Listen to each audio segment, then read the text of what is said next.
All right, more than a dozen people were injured over the weekend in an explosion at a chemical plant in Pennsylvania. As ABC's Allison Kosick reports, firefighters were inside the building at the time of the explosion.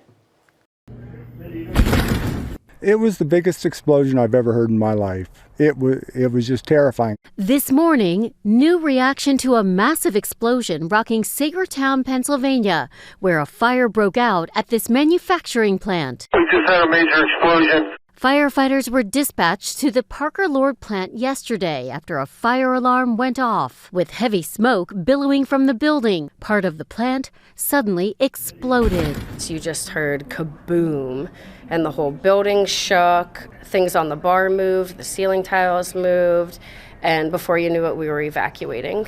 At least 6 firefighters and 7 workers at the plant were taken to local hospitals. Residents in a 3-mile radius were told to shelter in place for several hours. I can tell you it's really lucky that there weren't fatalities on this because of the extent of the explosion. Rick Klinz's son works at the plant, but his shift ended just before the explosion. He was worried about his job. He didn't want to lose his job, and he was worried about the people he worked with. The plant makes chemicals used in the automotive and aerospace industries. The DEP will now monitor the air and is also investigating any runoff. Officials say there is major damage at the plant and all operations have been suspended.